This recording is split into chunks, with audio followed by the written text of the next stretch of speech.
पंढरपुरात व्हीआयपी दर्शनावरून वाद, मंत्री आमदारात भेदभाव केल्याची चर्चा,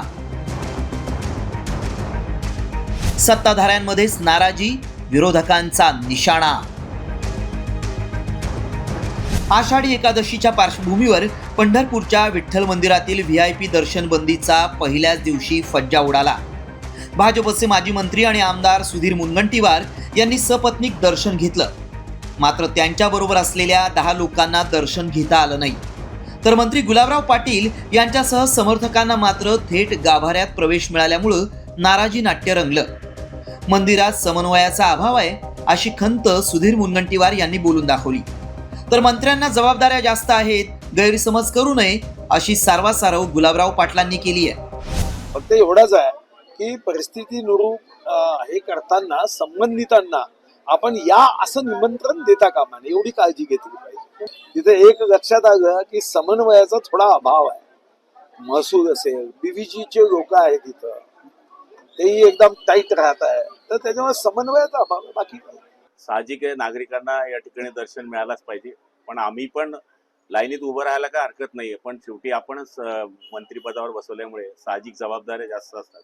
आता मी सुद्धा 12 तास प्रवास करून आलोय, उद्या आणखी मतदारसंघात जायला 12 तास लागणार आहे। तर शेवटी थोडी इच्छा नसली तरी सुद्धा दर्शन घेण्याकरता आम्हाला विनंती करावी लागते आणि ते प्रशासनालाही मान्य असते, त्यामुळे काही गैरसमज करू नये अशी आमची अपेक्षा आहे। तर व्हीआयपी दर्शन वादावरून विरोधकांनी सत्ताधाऱ्यांवर निशाणा साधण्याची संधी सोडली नाही।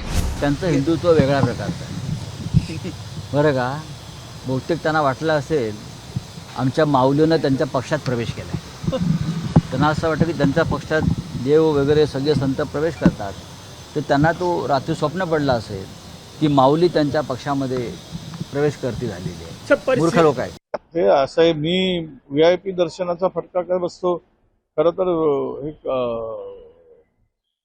पंढरपूरच्या ठिकाणी श्रद्धेने जाणाऱ्यांना थोडा त्रास झाला तरी ते सहन करण्याची आवश्यकता आहे।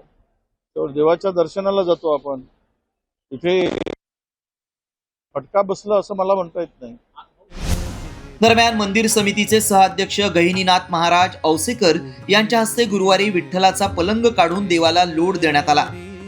आता देवाचे राजोपचार बंद राहणार असून फक्त नित्योपचार केले जातात। 3 ऑगस्ट पर्यंत भाविकांसाठी 24 तास दर्शन सुरू राहणार आहे। याबरोबरच दर्शन रांगेतील भाविकांना जलद दर्शन व्हावं यासाठी व्हीआयपी दर्शन बंद केलंय।